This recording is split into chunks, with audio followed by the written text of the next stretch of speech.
first books were like, they were like gangsters and Jesus. Oh my.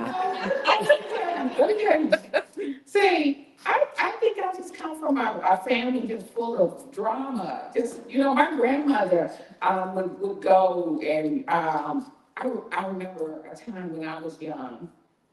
We were at her house, and her and my aunt, they were mad at the neighbors around the corner. So they went over there and shot up in the air, and they were like, "Come out, come out!" And I'm like, "Granny." Wow. But, and that's why, my books early on, they were just full of so much drama because I was around it. I was like, these people had issues. And I think God had me around me just so I could just write lively books. Yeah. And I admit that. It got to the point where I was like, okay, now you gotta calm some of this down. Because, and I would say, one of my, or when I wrote What We Found in Hallelujah, I don't know, has anybody read? Okay, so my editor said to me, she said, okay, so this happened, then that happened, then this happened, then that happened, then this happened. She said, are you sure? I said, yes, all of that happened, and let's go with it. That's how I write. It's a bunch of drama. And it was like what we're writing about. It was a beach town that was about, storms in people's lives. And so when I came up with this, going to be storms in people's lives, and not to mention, Ruby was a representation of my grandmother. Awesome. So if you read it, It fits.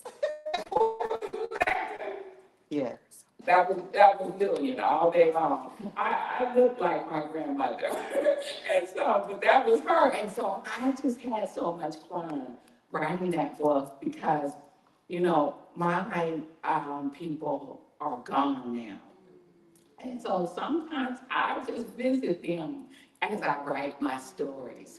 And so if I just start clowning them, it's because, look, these people clown. And so I'm just getting ready to tell you just about these people that I love. And so that one was fun. But yeah, she was like, all this drama. Oh, I was like, so you don't know my life. It's like romance for a while, and now, but I mean, I think it was wrong had that baby, that there was a story. You can't even tell the story, right? Yeah, she was Melanie's daughter. Oh, my mother she was calm. Yeah, she was calm. No, she was nothing like her mother. Okay. No, she was nothing like. I'm more like my grandmother than my mother was. So from there to romance, and now you are deep in historical fiction. Yes. And yeah. So the only drama I'm writing is the drama that they bring themselves. So I calmed down a lot as I aged in my writing, and I'm writing the stories that that the research brings. And so as I research about these people and I just begin to write about their lives, I want to honor these people who once walked this earth. So when I'm writing their story, I'm not looking for the salacious part or, ooh, no, you didn't parts of their life. I just am not. I feel like that's somebody else can do that. I want to honor these people because I feel like we have people in our history that did some amazing things for us and that we stand on their shoulders, and so we should be proud of that, and of the people that went out of their way to fight for people that they would never meet, people that they would never see, but we would be the benefactor of the hard work they put in. And so when I write their stories, I'm always thinking about that, and I'm thinking about the ways in which I can tell their story that will bring them on. 150 years later, right? Here we are, reading their story. So I noticed when you wrote, Miracle Queen, you got there kind of on the journey really to, to the happy land. And then you have this setting in the filling station where we have the actual bride massacre. Yes. Now we have these, and you alluded to this earlier, you have these three characters. You've got Mary Church Terrell, we've got I give Ida Gibson, and then Andrew Julia Cooper. They are at Oberlin in their younger years. You alluded to this earlier. Why did you take us to their college days as that space for this book? excellent question. So, Mary Church Terrell was the person who was in my sights at first. So I was working on another book, and as I'm working on a book, I'm usually looking for what am I going to work on next? And so I'll just do a little quick research, and then I'll put it to the side. And so one day I'm looking up some information on Mary Church Terrell because I was very interested in being able to write her story. And at first I wanted to write about her later years when she became the woman that she became. But then there was this paragraph that I read, and it said Mary Church Terrell and Julia Cooper and Ida Gibson went to Oakland College, and that they chose the gentleman's degree and graduated, from Oakland. And that sent me down a rabbit hole because first, I'm from Ohio, even though I live in North Carolina now, and I had never heard of Oakland. And so then when I did a little research on Oakland, and I saw that this was this progressive town, it was actually abolitionist town. They did not believe in slavery, and they fought against it. They actually believed that they were the reason for the Civil War beginning in the first place, because they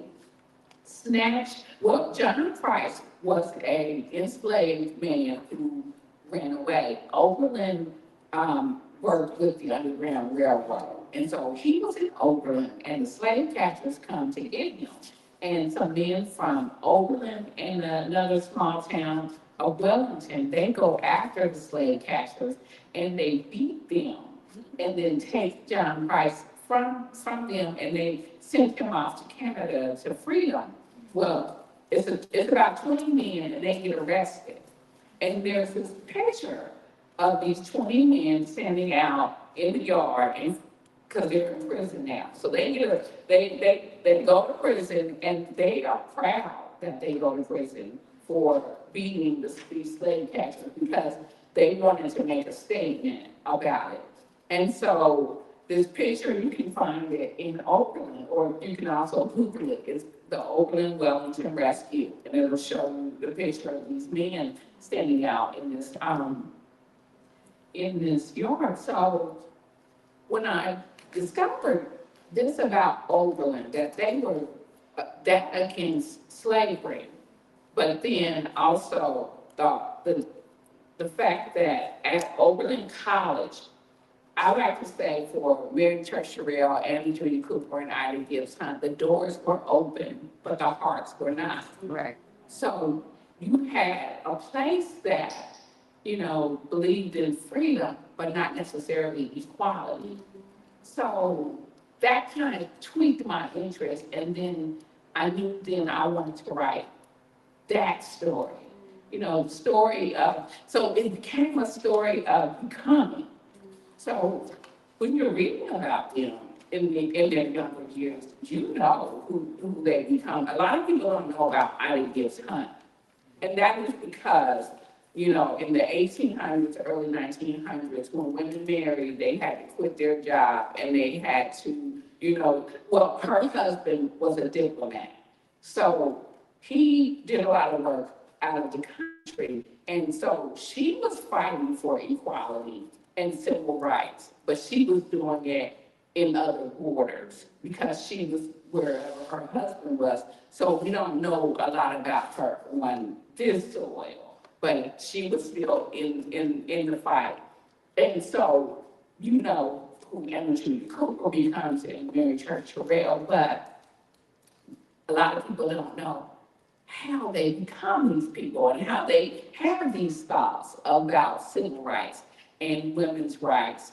And this book shows you how they decide what they believe, because a lot of times our ideals are formed, as we are growing up. And so, that's what happens with them in certain situations.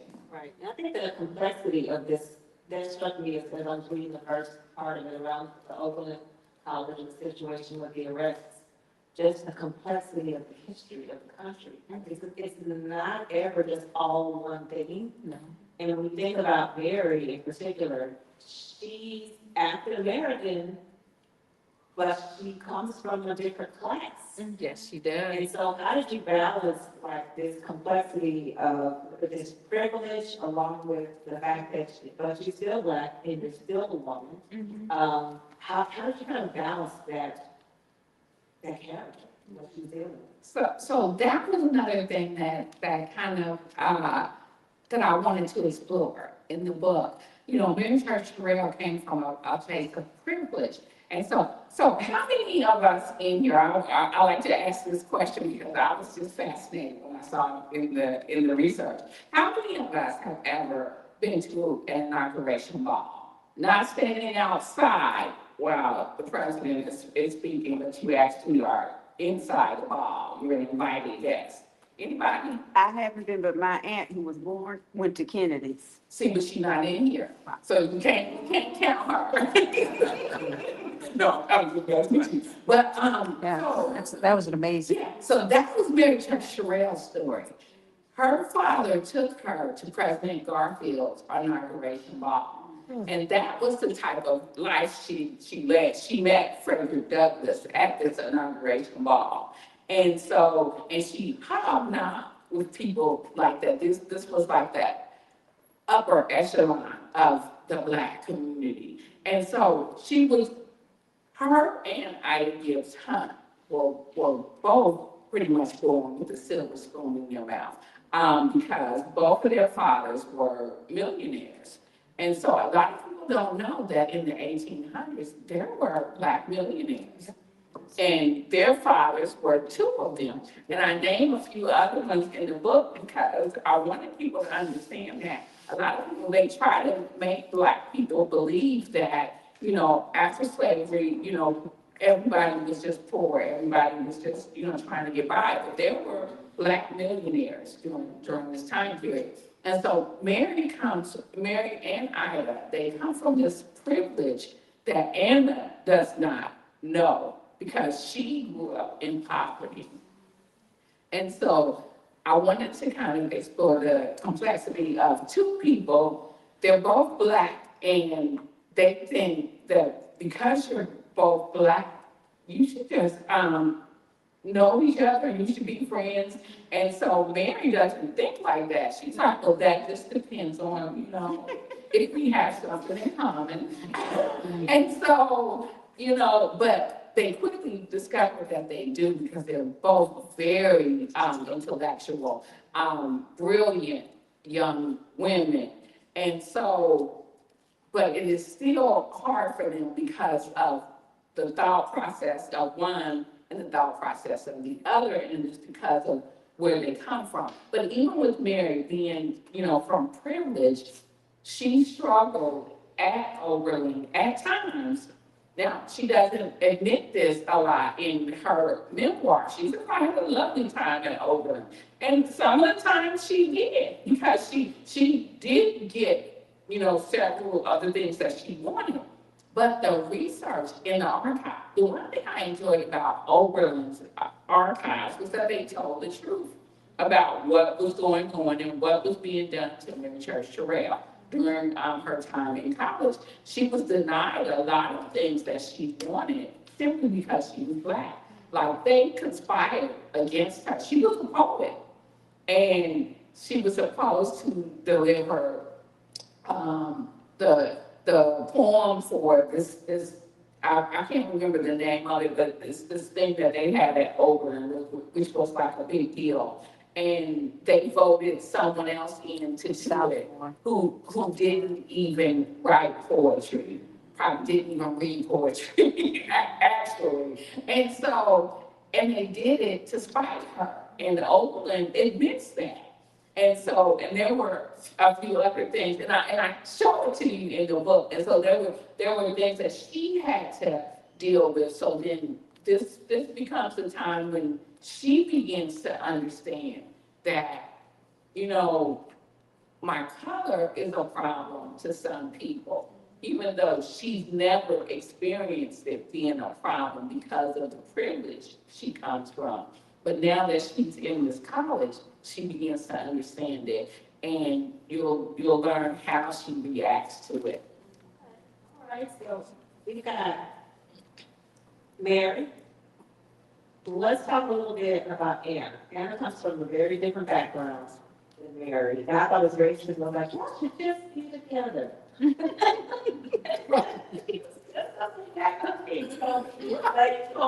in the same church. Yeah. But we have Anna, who's in a different place. She's older than the other two in the book. She's widowed, right? Yes, She is widowed. And she was a brilliant woman, but, you know, you can't be going off to college and stuff when you get married and all that kind of stuff. But when her husband passed away, it kind of presented an opportunity in a way for her to go back and follow those dreams that she had at first. But I was really anxious about them meeting because I just knew there was a world of difference between those two women. So how did you get, I know she was there at the time, but like as a writer, how was that for you? How did you feel? What kind of feelings were going on with her? And like, how did you bring her into this in a way that recognized that clash but still got them together? Yeah. So I loved Andrew Cooper, first of all. And so I was very inspired by her. I just reading her story and understanding coming from poverty and still going off and doing so many of the things that she did. You know, at 64, she went to get her PhD. And she didn't go down the street. She went to Paris to get her PhD. And I was just blown away by Angela Cooper and the things that she was able to accomplish coming from a place of, you know, not having the privilege that, you know, the people that she was around did have. So she had to, and I'm not saying that the other ones didn't work for what they had, because they were all in this fight, in this struggle, and they were working. But Anna came from a place of poverty and rose up in the ranks. And so I knew that there would be the reason I knew there would be a clash between these two women when they would first meet was because of a letter that I found that Mary Church Terrell writes to Oberlin many years after she had left the school. And she's writing about First Church and Second Church. And she states that, you know, she never understood why there had to be Second Church in the first place. Well, the Black people, though, in the town understood why Second Church was necessary. So Mary went to First Church, and to understand this statement, you have to understand that Mary Church Terrell believed that Black people could receive equality by being in white spaces and showing just their excellence. And she believed that by showing just how, you know, great we are, that we would naturally be accepted. Yeah, like W.B. Du Bois. Yeah, the top to 10. Right. Right. And so that would be the reason why she would be against Second Church. The reason Second Church comes about in Oberlin is because, so when the founders found Oberlin, they believe in this equality. They want Black and white people to, you know, go to school together, to live in the dorms together, to worship together. But now this is 50 years after the town has been founded, 50 years after the college has been founded, and those people have passed away. And now you have people who don't believe the same way. And so what they wanted was for the Black people to go and have to sit over in the corner and away from them. They did not want to sit with Black people on Sunday morning while they worship the Lord. And so the Black people were like, well, hold on, we're gonna help you with this. No, we're not going to go in this corner. Right. Go get We are going to go and build our own church. And so that is why second church became an option, because people did not want to feel like they had to move when a white person did not want to sit next to them. And so Mary did not understand that though, because again, when you come from a place of privilege, you may be able to sit where you want in that church. But the next Black person had a problem when they said, when they sat down. And so, there's sometimes you don't necessarily see what other people are dealing with. And I think it just took her a little while to understand and to grow. Before we get into Ireland, I want to say, this reminds me, I was at the airport once with some white colleagues of mine, and there was the National Black Journalists Association, there was circular t-shirts on and all that, and my colleague, and so this book makes me think about like, the conversations that still are happening today. So she said to me, why is there a Black association? Why can't everybody just be in the association? And I remember saying to her, well, probably when it was founded, they probably weren't allowed in the white, I guess the other national association. And then they decided not to disband. Like, why would we? We have our connection, we have our whole, like, why would we disband that just because the invitation was now open? And it wasn't really open, it's kind of like opening, right? And so it just your book makes me think that the conversations, even 150 years after the fact, are still happening. It amazes me when people say that, oh, why HBCUs and things like that. It's like, come on now. There was a time in this country when Black people could not go to school at these other colleges. And so they had to build their own, and now it's challenged as far as, well, why do you have your own college? Why do you have your own this?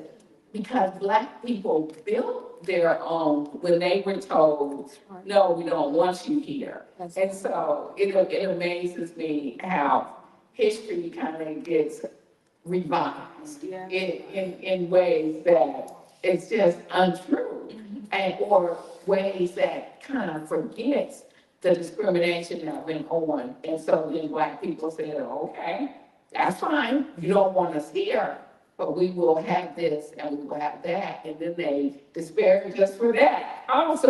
So it's like,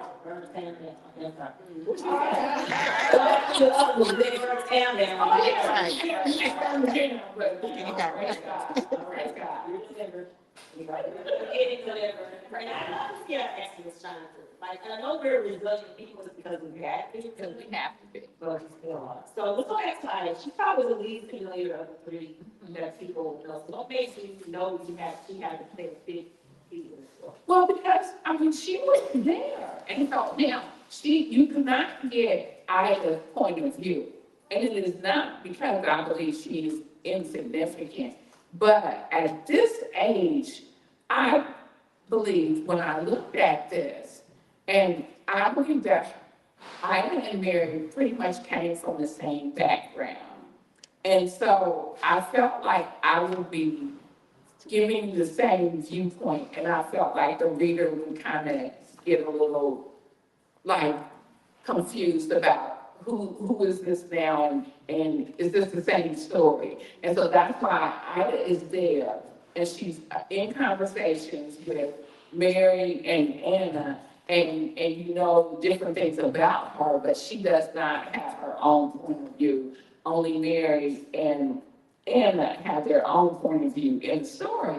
However, you do find out a lot about her, because I wanted people to know that Ida Gibbs Hunt was there. She was doing the same as they were kind of like rebels at this time period. So I mentioned the gentleman's degree, but what Oberlin had was, for women, they had the ladies degree, which was a 2-year course where they would get a certificate. But the gentleman's degree was a bachelor's degree where you would graduate. And so these 3 women said, no, we don't want the ladies degree. We want the bachelor's degree. And so what went on at this time, if women wanted the gentleman's degree, they had to take a test. You know, the men didn't have to take a test to be enrolled in the gentleman's degree, but the women had to take a test. And so they took it and they passed it and they were allowed in. And so I wanted people to be able to see that, you know, I was a part of that as well. These were rebels before their time. Okay, so let me back up to the ladies. What was it again? What were they supposed to be like? Home I'm like, economics. Now, they were still doing the science and math, and it was a rigorous program, but not as rigorous as the gentleman's degree. So you would get the languages in the gentleman's degree, and that's what they wanted. They were fluent in several languages, which also impressed me about them because I only know this language. I never studied any other language. Like when I was in school, it wasn't required. And so both my grandkids, they know other languages. And they'll walk around the house and, you know, my grandson tries to get smart at it because he knows I don't know. So he'll just walk around talking to me in Spanish. And I'm like, oh, okay. But I said, you know what, one day I'm probably going to take a language class just on my own right now.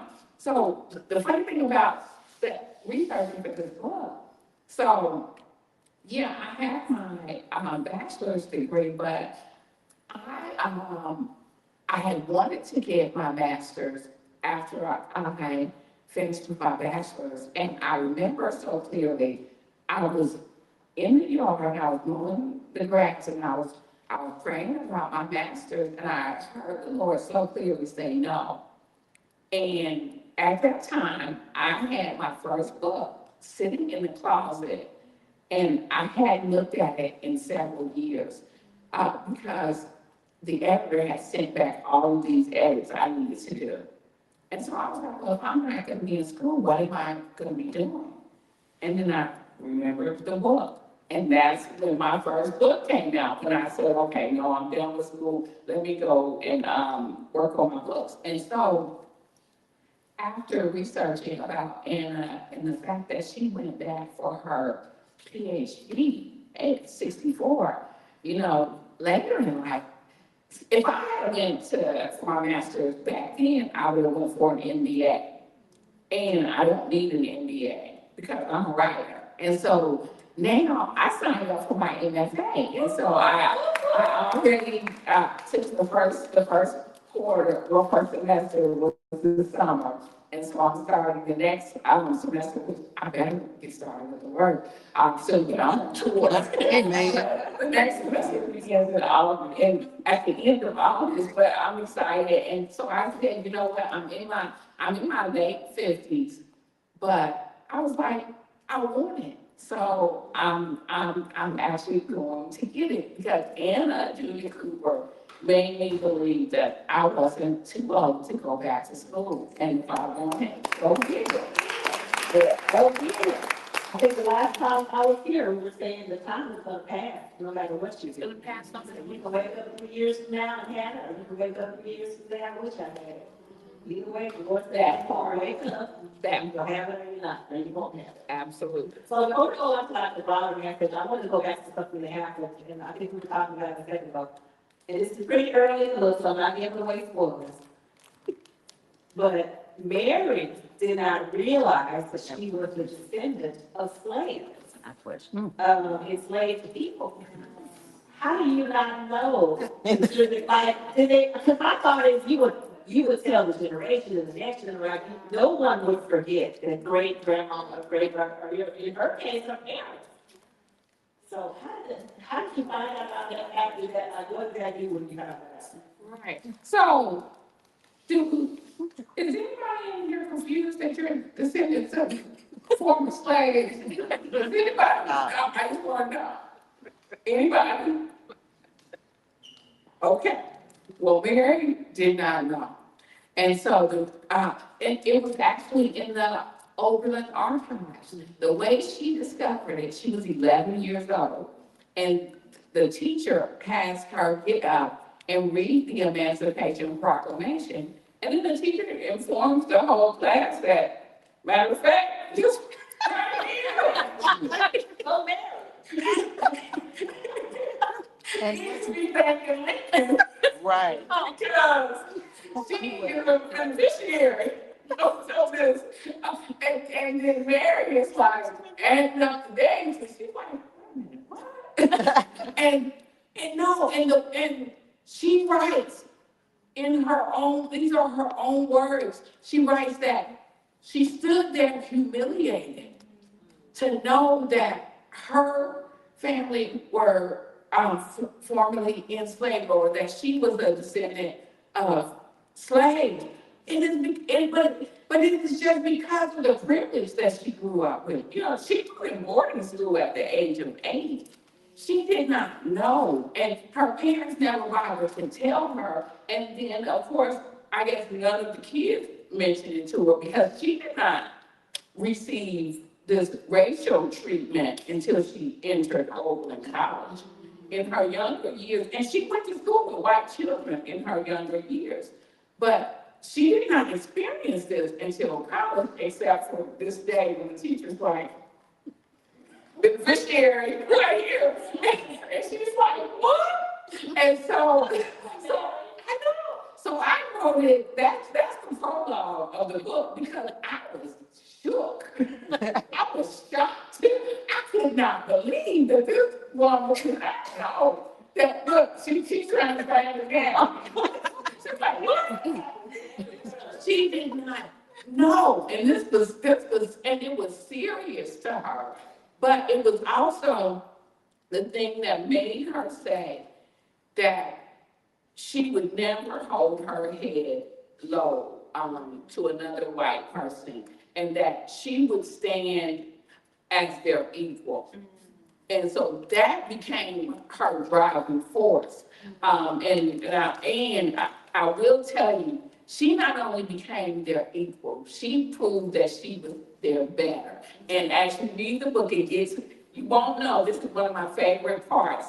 There's 2 parts that are my favorite. They're closer to the end, but it's when Mary proves who she is to this whole class.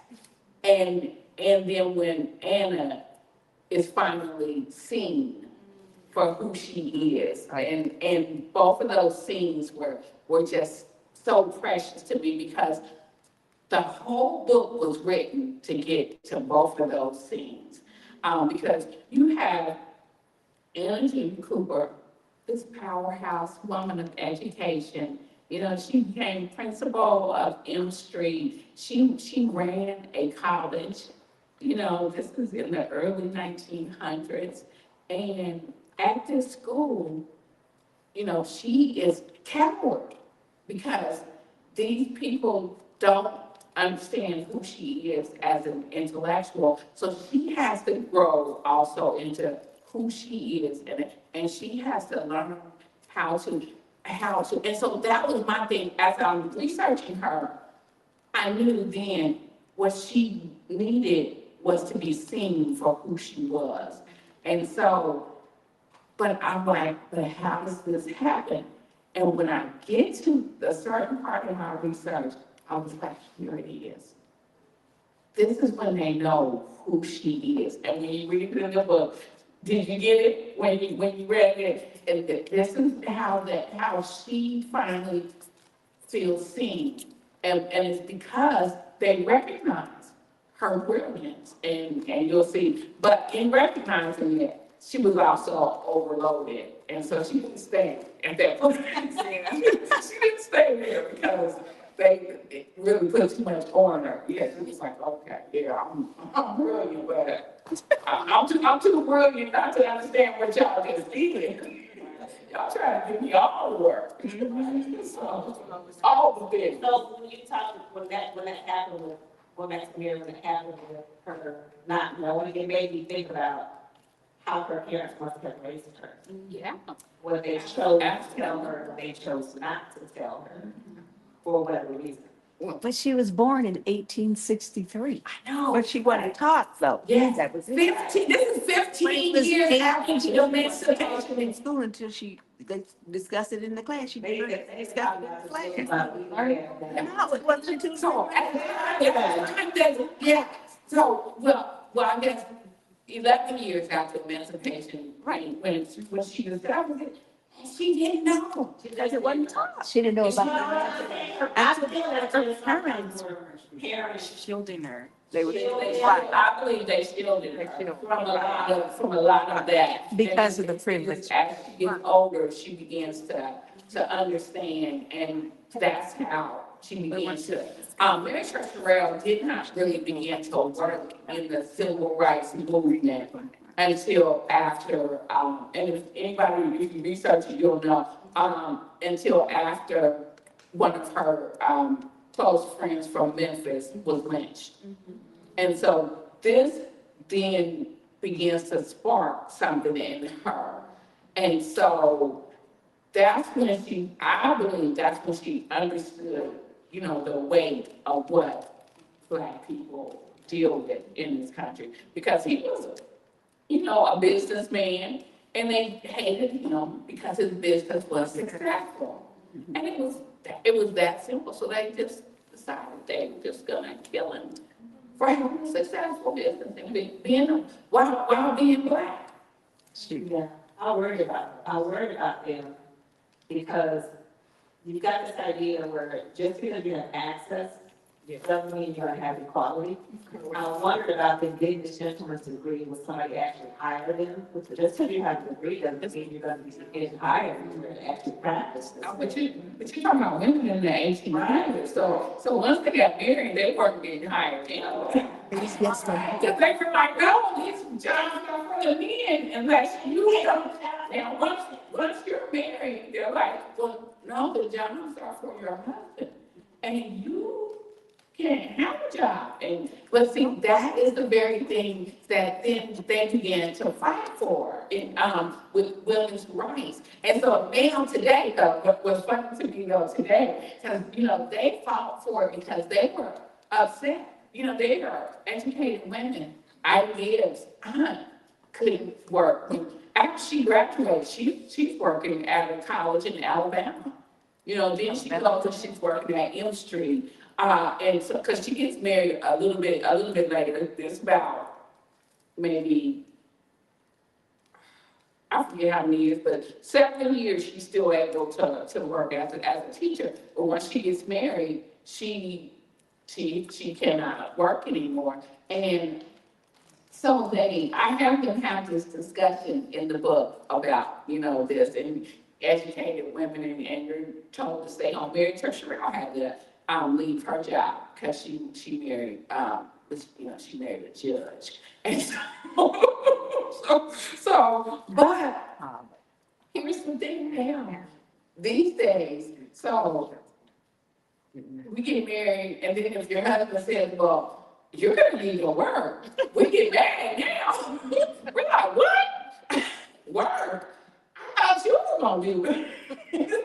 But I say, it is because we are, as women, we want what you told us we cannot have. But it's okay if I can have it and I decide not to do it.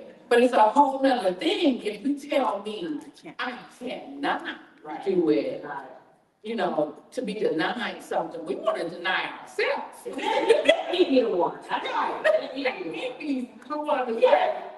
not doing that. Right, I'll make that decision for myself. So what is the lesson that you think you would, that you want us today, as Black women, even young Black women, to take from this book? Well, Or any women, period? it's that I believe that this fight for equality we fight it every generation. And I'm hoping that as people read this book, they see their fight and understand that, okay, we're going through it again. We're just gonna win it again. And unfortunately, as Black people, we must fight this fight every time. I do agree with some of their ideals on who we are as people. I believe that Black excellence is undeniable, even though people try to deny it. But as we continue to show it, you know, I believe we've gotten to the point where we don't care anymore what other people think about us, because we have shown time and time again who we are. And so I believe that we fight this fight now differently. We're just telling our kids, okay, no, you can grow up and you can be who you want to be, you can do this, you can do that, because now people have shown us, you know, that all of these things are possible. And so I pray that, you know, people just understand that this equality is a thing that, yes, we fight for, but I think we fight differently now. And I'm gonna come back full circle to your writing journey, and then we'll open up to audience questions about this particular book. But what has historical fiction allowed you to do? Because like, you always have a message in all your books. But what has historical fiction allowed you to do that maybe contemporary or romance or the angels and the game didn't allow you to do? That's it. So I don't think it's different. You got to read the Rain series if you want my gangster. Oh, and I have family business series too. That's when the streets meets Jesus. And so I don't think it's any different as far as my writing was out there, but what it has done for me, nobody was really paying any attention to my writing before I began writing historical fiction. So I believe I'm able to do a lot more in the marketplace than I was ever allowed to do. People Magazine did the cover reveal for this book. For the filling station, SF Magazine did it wasn't a cover reveal, but they did like a author spotlight on it. There was some, I just got paid my first payment for writing for a magazine. I wrote for an article on the ladies' hall for Town and Country, and I was like, Town and Country, want me to write something? But they paid me, so I said, okay. And so, and they posted it, and it got so many views. I was like, oh, y'all gonna read this? But I believe it's put me in different spaces than I ever was before. And I didn't understand that difference before it started happening. I believe it's given me a different mindset on my writing, and I'm always telling other writers, find that now that I know, because, you know, it's like when you tap into a secret. I see, I'm not the type that will just hold a secret, and I don't want to tell True, she will call you and harass you until you do it. Because see, I don't just want me to succeed. I want all my friends to succeed. And so it's the thing I'm always saying, okay, find that story that nobody knows about yet, because that's the thing that actually lights up people's eyes when they hear about it, and that's the thing that'll get you further than just, somebody else can write a story better than I'm writing it, or better than another author who is getting all of these other accolades. Somebody else is writing better than them, but they're writing a story that everybody's heard before. And when everybody's heard it already, you don't get as much attention for it. But when you find those stories that people are going, wait a minute, what? You get more attention. And I also believe, now this is not a great title, but this title was needed because it explains, this was the dormitory that they lived in. But also coming up with great titles gives you great things. My next two books have some of the best titles that, I've come up with. And let me tell you, the publishers were, ecstatic, and they wanted to do more for the books than, other times, because they know that just the title alone will sell the books in the store. I don't even have to show up. And a lot of times, I got to show up to sell these books. I'm showing up, but I believe that that's my job too, because I believe that if I want to succeed, I have to put the work in. And I'm always thinking about the next person. I'm getting older now, but there's somebody younger, there's somebody, when I was just starting out, and they don't understand this business yet. I don't want them to have to get to my age before they understand the business. I want them to kind of know early, and then they can reap the benefits a long time.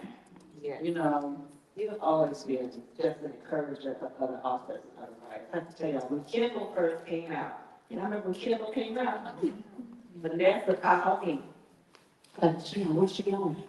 Just writing. You need to be on Kindle. Oh, I don't read no book on no phone. I asked him, if you don't write this, you gotta do it today. That's what, and then I wrote, I think I put something crazy out. It was like, that didn't work. But then I started writing Mama B. You're the one who made me write Mama B at first in 2012. And I was just like, okay, but if you say it's working, I'll give it a shot. And it absolutely was so true. So you have always been that girl. Yeah, she's not telling me the part that I said. I told her exactly how much I was making. Okay, that's other things. Yeah, I know. I'm writing a book. You were so cheap back then, Vanessa. Vanessa was cheap. She like, she don't come down. I'm like, you want to go there? Yeah, where you going? I'd be like, let's go to Chile. No, we need to go to Gaming. So when she called me, I think you had called her. You might have even had a fancy car at that point. Then you came and she was like, let's go shopping. I was like, where are you going? I've got my Lexus truck. Right, yeah, Alexis. I'm the Kindle. I said, you said you wanted to go shopping. And I was like, oh, where we going, Walmart? And she was like, oh, we're going to the Galleria. I was like, oh. You guys are talking now. So I know you like Wendy's, and I know you like Walmart, and that's why you're the Galleria, and you want to go to Chile. So, you guys talk money now. Yeah, I was like, I'm gonna write that book. Right. But I believe that that's how it should be.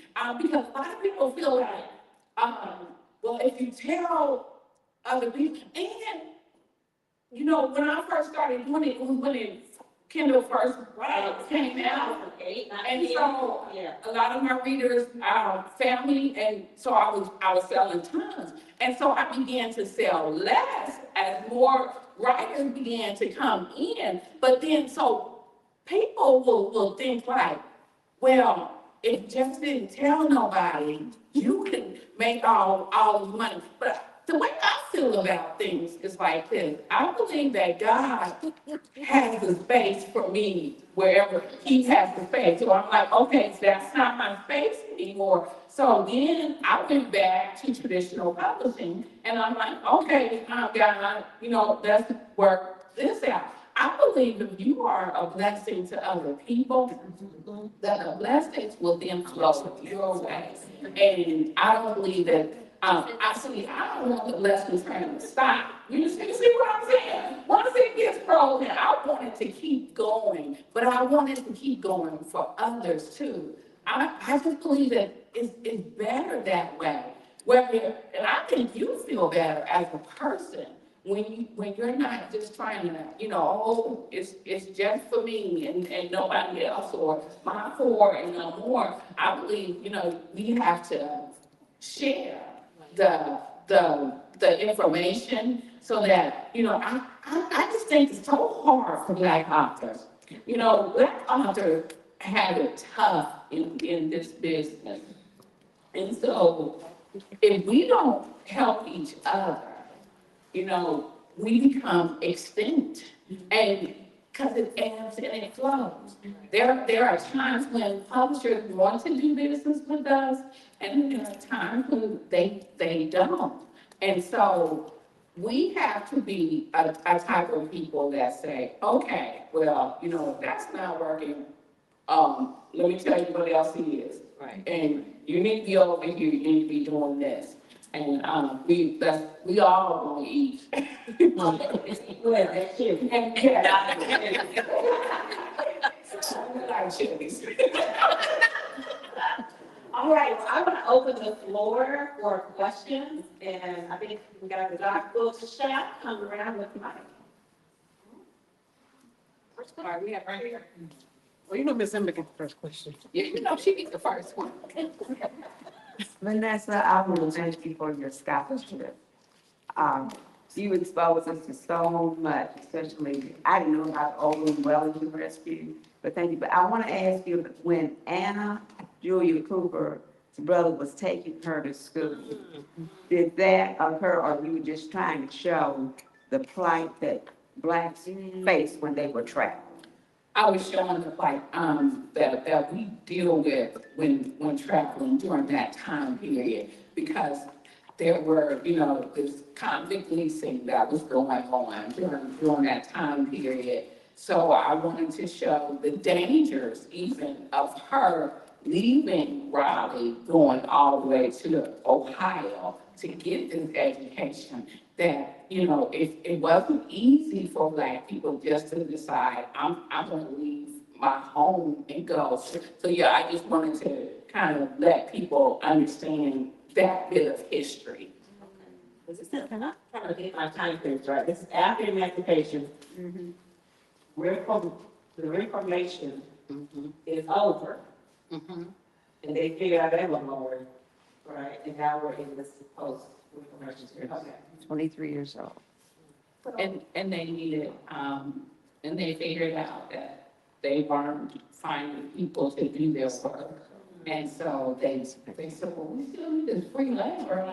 So they just started putting people in jail and then saying, well, you go work here. And that was a whole part of history I knew nothing about until I began doing research on it.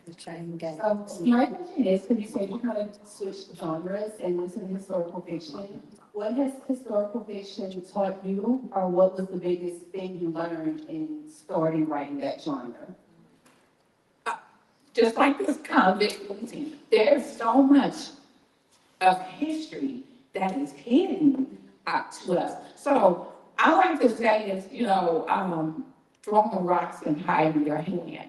There's been so much development done in this country alone, other countries as well. This is the one we live in. But people don't know about it because they hide it from you.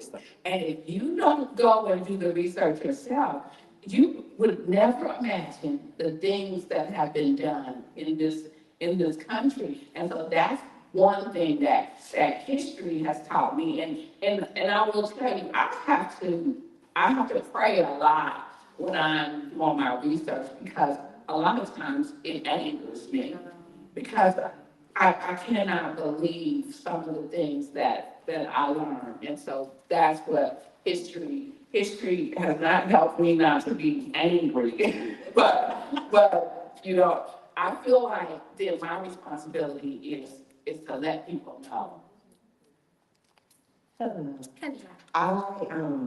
Historical fiction has become my favorite genre because of you and Victoria Crystal Murray and Rashawn Tate. Do you have any? Are you thinking about writing about men at all in our history? Because historical fiction of the women has really empowered me, because, like you said, coming from what they had to endure and with us having way more resources now, it's like if they can do that, like I can do whatever I want to do today, right? But we heard about a lot of the notoriety, historical men. Do you have any, thought of writing out any, men? So I would love to, however, here's the thing with publishing. So my publisher wants to build me a certain way. And so, yeah, so my brand, right now with my historical is that I write about strong Black women in pivotal moments of history. Like you'll see that on things that they put out, or I think it's on different pages of mine. And that's because that is what, they all got together and they said, this is what you do. And so if I turned in a book that was about a man, a proposal, they would say no. It has, so I have found different men that I would have loved to write about, and then I go and I'll try to see, okay, what was his wife doing? Because I know I would have to turn this, I would have to make her the main character and still be able to write about him. And so I do add men in my stories though, like for the filling station. I added like the men who actually built the town. I gave their names and things like that, but I had to make the story with the women because my publisher believes that that's my brand. And so for an author, especially, now, if you're just writing for yourself, you just can hop here and hop there because, but a publisher kind of believes that if you build a brand, then readers will know they can trust you to write a certain thing. And so I have to give that to other authors. So you got any male writers that you can drop some nuggets to write books about the men? It's like, I mean, I see them out at different places, but I'm sure they're probably right about them being though. No, I just said that because she said that you call people and tell them. So I was like, have you ever thought to call another? No, no, I mean like to Yeah, nugget. that's the only man I've called. Word. I meant for word. Okay. My bad, husband. Sorry, husband. Didn't mean to stop. Well, you mentioned how sometimes your research made you very angry. One of the things in the book that infuriated me was how Anne was treated when she was on the voyage to Europe. Was that something that you added because of the times and how you felt things would happen? Yes. But it was just, and then the fact that the only way, I don't want to spoil it, but the only way she was able to even get decent treatment was to pretend to be a servant. Yes. Mhm. And so she took those trips. She just did not take them while at Overland. Okay. The thing that impressed me also about Anna Judy Cooper was that she was a world traveler. But at this time period, Black people would be in the steerage area. And so there was no way around that. They didn't care who you were. And that was where she would have gone. And that was the research that I found. That was where she would have gone. And so with historical fiction, you have to understand, I'm not there having conversations with them. So I have to develop the story based on time period and so everything I'm writing is based on the things that they did. But I have to then develop it the way I believe it probably would have taken place. And so that's what I did with that one. But yeah, that bothered me as well. But I knew with the time period, here she is, she's all excited to go. And even with London, the research on London, with that time period, that was how they felt about Black people. And so Paris was different, but London No. So the question I was asked, this is my running theory, and maybe in here and the doctor child here as well. I felt like Black women's historical fiction where we are empowered really hit, maybe I was late to show, I don't know, when George Floyd was murdered. That's the year that Victoria was murdered. And I think when Victoria came out with The personal her. Personal library. Because all of a sudden, part of our history was now on film, and people could see it, and then people got interested in, what are y'all saying y'all had to, what are y'all saying? Just like we didn't have history. Definitely. Yeah. Unless you went and dug for it. Yeah. And so I wonder, like, I feel like that's the timeline, but I wonder, because a lot, we had always Black history, but it was always like just, we didn't know Black empowerment. Yeah. So like, is that, am I right about that? That's when publishers began to, what happened after this time, publishers began to give Black writers a chance. Yeah. And so all the New York Best Times writers list, all of them put us up in the front, like. Yeah, so they began to say, oh, so they had this guilt moment. Right. It was a moment. It was a moment of guilt, and they said, okay, what can we do to, add to the conversation? Right. So they began to bring in all of these Black authors, and then, so what we had last year was, I guess some of these publishers felt like, oh, we brought in too many Black authors. And so a lot of them lost their contracts. And so, you know, it's one thing to bring in Black authors, but it's a whole another thing to be able to build one and to be able to understand how to go to market with Black books. Publishers still to this day don't understand that fully. And so you have to be your own advocate. You have to be able to stand up for yourself and say, hey, what about this? And some of it is a little bit of like, you know, I don't want to, you know, sound like, what word am I trying to say? Some of it, you have to say, Awful people sometimes. no, you have to let them know, who they dealing with. You have to at some point, because if you don't, you're not gonna get some of the things that you need. So I'm always like, I'm nice about it, but I will say, oh, wait a minute, I'll give you, for instance, I have two publishers now. So one, they're getting ready to do a cover reveal for my next book. And so, you know, they say, okay, we're gonna do this cover reveal. So I say, okay, hold on. Are we going to ask a magazine to also do the cover reveal when we do the social media cover reveal so we can get the most bang for the buck? Now, the magazine says no, they say no, but your job is to go out and ask them to be first to try to build this. And so then we had all of them coming back and you're like, oh yeah, yes, we're gonna do that. But see, if you don't say it, if you're not your own advocate, if you don't stop, you know, in the middle of just trying to do a little social media cover reveal for you, nobody's gonna see that, okay? So if you don't stop and say, Hold on.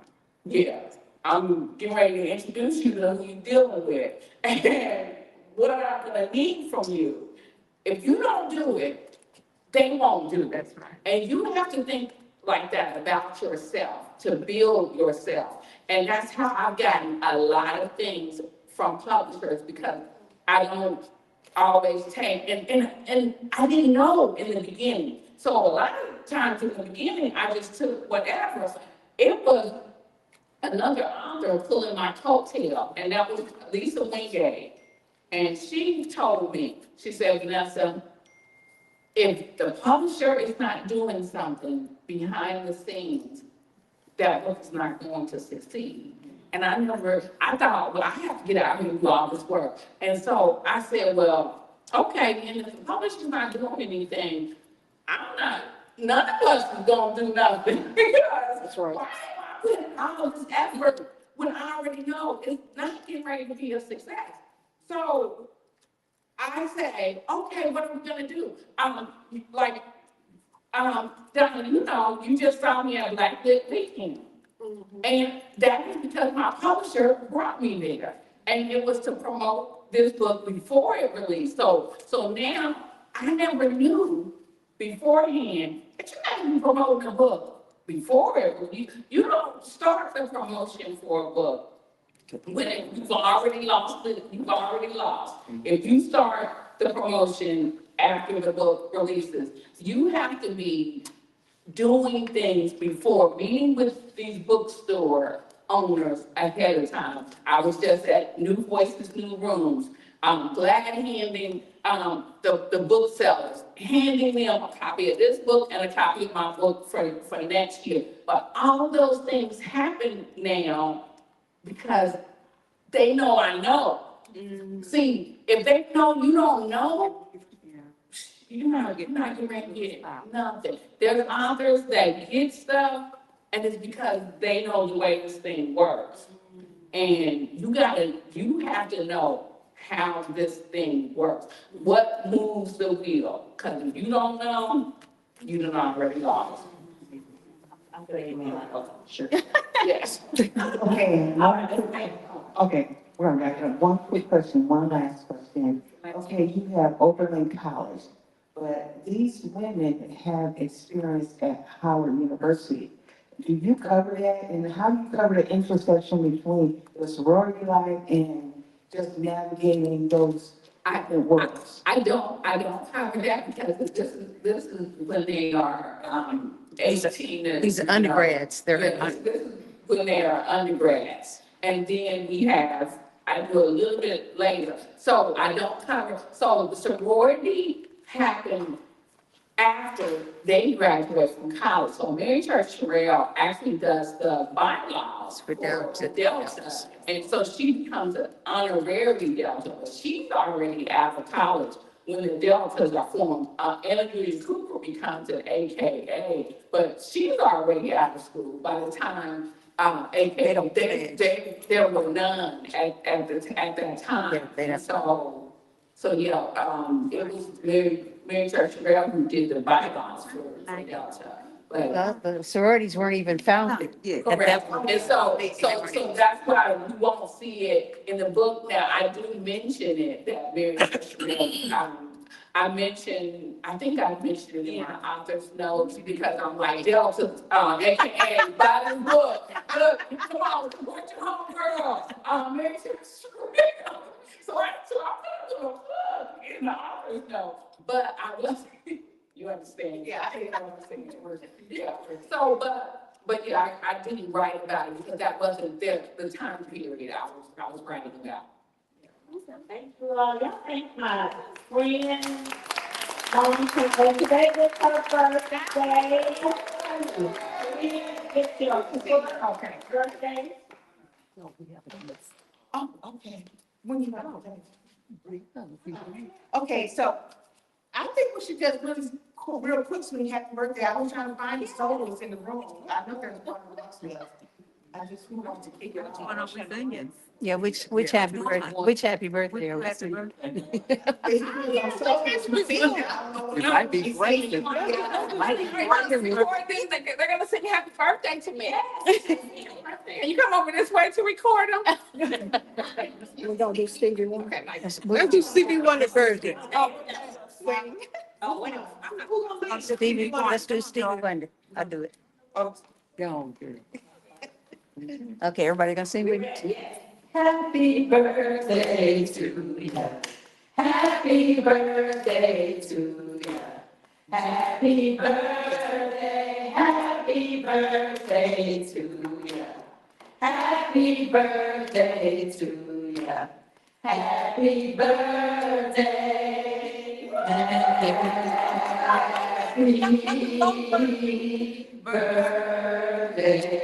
Let's go now.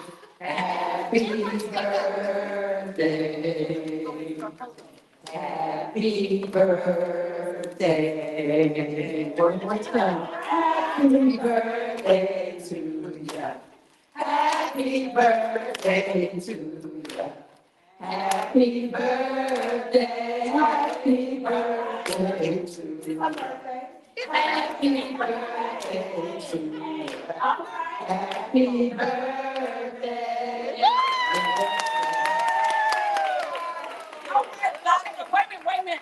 There is something that I've been doing, and it is because Mary Church Terrell was a part of the National Association of Colored Women's Club, and their motto was lifting as we climb. And so I've been asking everyone to hold up the book and we do like a wave and just say lifting as we climb. Okay. I got recorded. Maury, did it this way?